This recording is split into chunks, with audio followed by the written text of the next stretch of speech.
नमस्ते, म सूर्यप्रकाश पाण्डे। आजको हाम्रो लेक्चरमा हामी इन्जिनियरिङ ड्रइङको आइसोमेट्रिक ड्रइङ भन्ने पार्टको बारेमा डिस्कसन गर्न गइरहेका छौँ।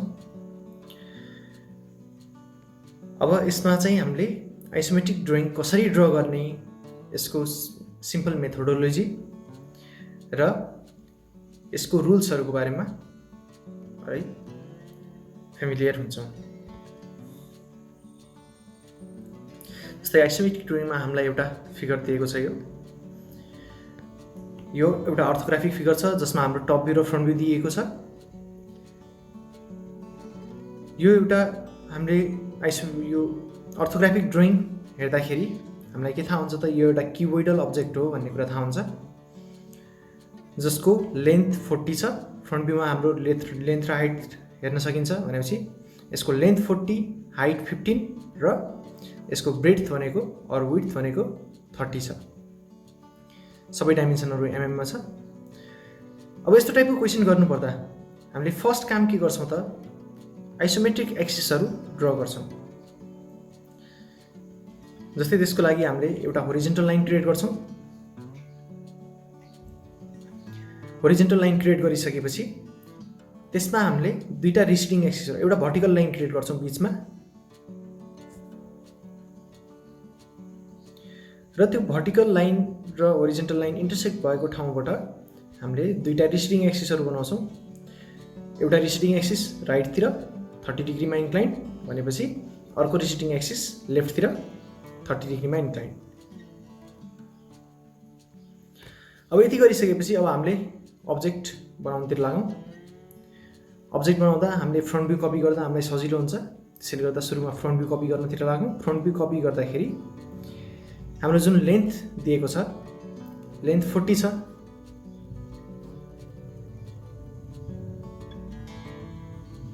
जस्तै हाम्रो यो लेन्थ दिएको छ, यो 40 छ।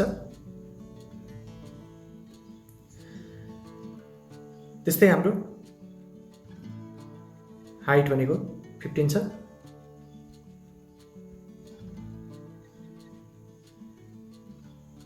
यहाँ देखाइरहेको छ हाइट। अब त्यो लेन्थ र हाइट हामीले कपी गर्न सक्छौँ। अहिले लेफ्ट साइड और राइट साइड जता पनि कपी गर्न सकिन्छ। यो लेफ्ट साइडमा और राइट साइडमा जता पनि कपी गर्न सकिने हुनाले हामीले चाहिँ अहिले एउटा साइड चुज गरौँ। ल, यतातिर लेफ्ट राइट साइड चुज गऱ्यौँ हामीले। अब राइट साइड चुज गरिसकेपछि राइट साइडमा राख्नु पर्यो हाम्रो लेन्थ कति छ त, 40 छ भनेपछि रिसिडिङ एक्सिससँगै राखिन्छ 40 लेन्थ।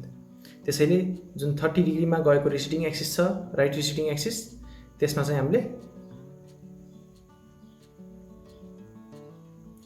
40 राख्छौँ।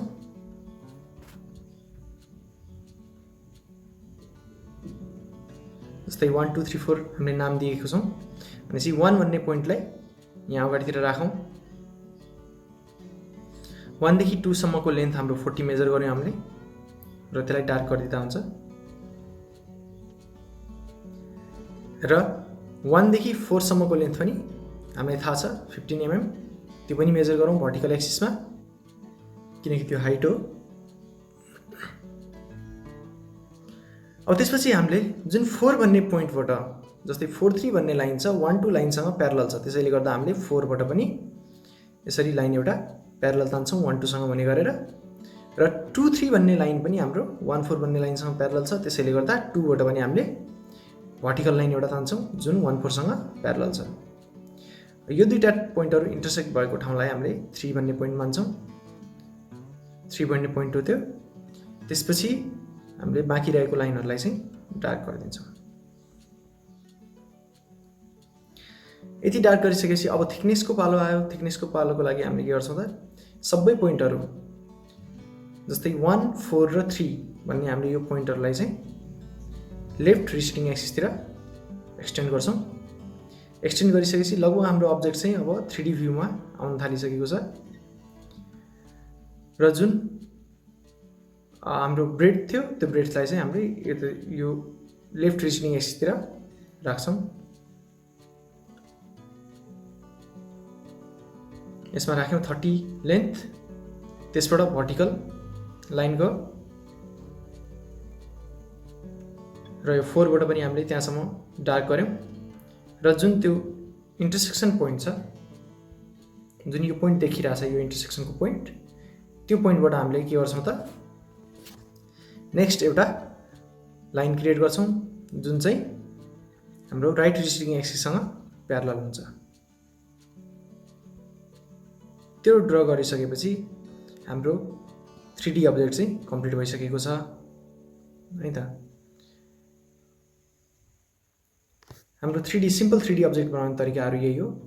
हामीले यसमा के सिक्यौँ त भनेपछि एउटा एक्सिसहरू कसरी ड्र गर्ने, कुन कुन एङ्गलमा आउनुपर्छ आइसोमेट्रिक ड्रइङको एक्सिसहरू, र हामीले जुन फ्रन्ट भ्यू र टप भ्यूलाई चाहिँ कसरी बनाउने, त्यो 3D देखाउनको लागि त्यसलाई चाहिँ कसरी युज गर्ने भन्ने कुरा सिक्यौँ है त। जस्तै अब हामीले यसमा हेर्नुपर्दा 1 2 3 4 भन्ने जुन यतातिर यहाँ जुन बनिराखेको छ यो यसलाई चाहिँ प्यारालोग्राम, त्यो यतातिर प्यारालोग्राम छ, यहाँ चाहिँ रेक्टेङ्गल छ, त्यसैले यहाँ चाहिँ एङ्गल चाहिँ यो अलि डिस्टर्टेड आइराखेको हुन्छ। अब धेरैजनाको मिस्टेक के हुन्छ त भन्दा यसमा यो यता पनि हामी इन्टर्नल एङ्गल 90 डिग्री नै बनाउन खोज्छौँ, त्यो गऱ्यो भने चाहिँ हाम्रो मिस्टेक हुन्छ। ल नेक्स्ट अर्को एउटा कन्सेप्टको बारेमा हेरौँ आज। जस्तै हाम्रो नेक्स्ट क्वेसन छ, यो फ्रन्ट भ्यू र टप भ्यू यसमा दिएको छ। फ्रन्ट भ्यू चाहिँ हाम्रो याल आकारको छ, टप भ्यूमा चाहिँ त्यसको त्यो अब्जेक्टको टप भ्यू छ भनेपछि यो अब्जेक्ट हामीले हेर्दाखेरि यो ल्याडर जस्तो अब्जेक्ट हो। अब यसलाई हामी ड्र गर्छौँ, कसरी ड्र गर्छौँ भनेर हेर्ने है त। हामीले फर्स्ट काम भनेको एक्सिसहरू ड्र गर्छौँ हामीले, दुईटा रिसिडिङ एक्सिसहरू र एउटा भर्टिकल एक्सिस। र अब यसलाई पनि यो जुन फ्रन्ट भ्यूलाई हामीले कपी गर्नुपर्ने छ, यो लेफ्ट साइडमा कपी गर्ने कि राइट साइडमा कपी गर्ने भन्ने कुरा हुन्छ। जस्तै यो साइड अर यो साइड है त। त्यसको लागि हामीले हेर्छौँ, जस्तै हामीले राइट साइडमा कपी गऱ्यौँ त्यो फिगरलाई भनेपछि हाम्रो के भइरहेछ त, जुन यसको बडी हाइट भएको पार्ट छ त्यो पार्ट यहाँ बिचमा मिडमा एक्सिसमा आइरहेछ। अब यदि हामीले लेफ्ट साइडमा कपी गर्छौँ यो ड्रइङलाई भनेपछि यो सानो पार्ट चाहिँ यहाँ अगाडि आइरहेछ। अब यो दुईटामा हामीले के गर्छौँ, कुन ड्रइङ चाहिँ गर्दा बेटर देखिन्छ भन्ने कुरामा हेरौँ है त। यसमा कन्सेप्ट के हुन्छ भनेपछि कुनै पनि स्मलर हाइट छ भनेपछि त्यसलाई जहिले पनि फ्रन्टमा राखिन्छ। हामीले जहिले पनि जस्तै स्कुलमा हामीले पढ्दाखेरि हामीलाई थाहा छ, हामीहरू एसेम्ब्ली लाइनमा लाग्थ्यौँ भनेपछि सानो मान्छेहरूलाई अगाडि राखिन्थ्यो, किन त सबैजनाको अनुहार देखियोस् भनेपछि एउटा क्लियर भ्यू होस्, एउटा म्यानेज तरिकाले देखियोस् भनेर। त्यस्तै गरेर हामीले यहाँ पनि आइसोमेट्रिक ड्रइङमा पनि त्यही कन्सेप्ट भएर हामीले सानो हाइटलाई चाहिँ जहिले पनि अगाडि राख्छौँ। अगाडि भनेको हाम्रो एक्सिस लाइनको यो पोइन्टलाई अगाडि पार्ट भनिन्छ है त। अब यसको लागि हामीले small height must be drawn at front भनेर के कन्सेप्ट छ, र हामीले लेफ्ट साइडमा राख्दा चाहिँ यहाँ क्लियर भ्यू देखिँदो रहेछ। अब लेफ्ट साइडमा ड्र गर्नेतिर लागौँ। लेफ्ट साइडमा ड्र गर्दाखेरि हामीले यो पोइन्टहरू हेरौँ, ABCDEF भनेर छ। ए भन्ने पोइन्टलाई हामीले फ्रन्टमा यो कर्नरलाई ए मान्छौँ। एदेखि बीसम्मको डिस्टेन्स हामीलाई थाहा छ 40 मेजर गऱ्यौँ।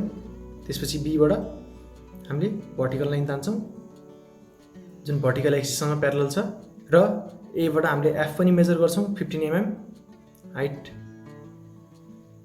र एफसम्म डार्क गऱ्यौँ, र एफबाट हामीले भित्रतिर ईतिर लान्छौँ पोइन्ट, यो लाइन चाहिँ ईतिर लान्छौँ।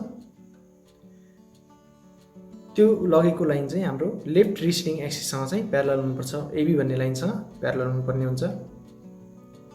र अब बीदेखि मेजर गरौँ, बीसीको डिस्टेन्स हाम्रो 35 दिएको छ, त्यहाँ माथि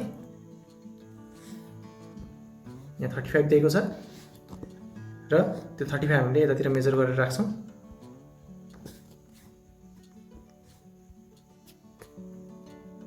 यहाँ 35 मेजर गऱ्यौँ हामीले बीदेखि सीसम्मको डिस्टेन्स, अनि सी देखि हाम्रो डी तिर आइराखेको छ जुन एबीले भन्ने लाइनसँग प्यारलल छ र डी भन्ने पोइन्ट हाम्रो 15 mm सी भन्दा टाढा छ। सी बाट 15 mm टाढा मेजर गरिसकेपछि आउँछ र डी बाट हाम्रो भर्टिकल लाइन छ बीसी भन्ने लाइन र एएफ भन्ने लाइनसँग प्यारलल र जुन पोइन्ट आउँछ हाम्रो त्यो पोइन्टलाई चाहिँ हामीले ई भनेर रिप्रेजेन्ट गर्यौं र सबै लाइनहरुलाई हामीले डार्क गर्छौं।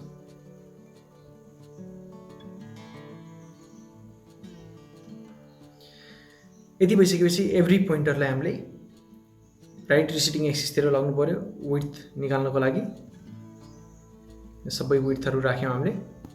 यो लगभग एउटा सिडी जस्तो देखिसकेको छ र यसको विड्थ राख्न मात्र बाँकी छ। अब यसको विड्थ भनेको हामीलाई 30 दिएको छ। त्यसैले अब हामीले एभ्री लाइनहरुलाई 30 मेजर गरेर हेर्न सक्छौं। सबै लाइनहरुलाई हामीले 30 मेजरमेन्ट गर्दियौं भनेपछि अब तिनीहरुको कर्नरहरु हामीले जोइन गर्यौं भनेपछि हाम्रो ड्राइङ चाहिँ कम्प्लिट भइसक्छ।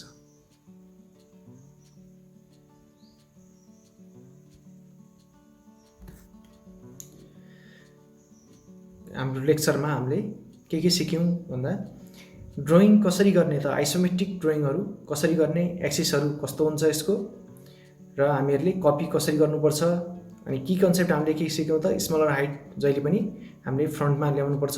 जसरी पनि हामीले म्याक्सिमम डिटेल भएको अब्जेक्ट चाहिँ बनाउनु पर्छ। कहिलेकाहीँ स्मलर हाइट पछाडी पनि हुन सक्छ एक्सेप्सनल केसेसहरुमा, तर धेरै जसो केसेसहरुमा म्याक्सिमम केसेसहरुमा चाहिँ हाम्रो स्मलर हाइट फ्रन्टमै हुन्छ। र यो दुईटा कन्सेप्टहरु सिक्यौं हामीले। आजको लेक्चरमा यति नै। यसमा केही कन्फ्युजनहरु भयो भनेपछि तपाईले कमेन्ट बक्समा पनि कमेन्ट गर्न सक्नुहुन्छ। तलतिर यदि भिडियो मन पर्यो भनेपछि लाइक गरिदिनु होला। यदि कुनै क्वेशनहरुमा प्रब्लम छ भनेपछि तपाईले कमेन्ट बक्समा लेखिदिनु होला। कमेन्ट बक्समा लेखेको कुराहरु मैले हेरेर फेरि पनि तपाईहरुको लागि नयाँ भिडियोहरु क्रिएट गर्दै जानेछु। Thank you everyone. आजलाई यति नै।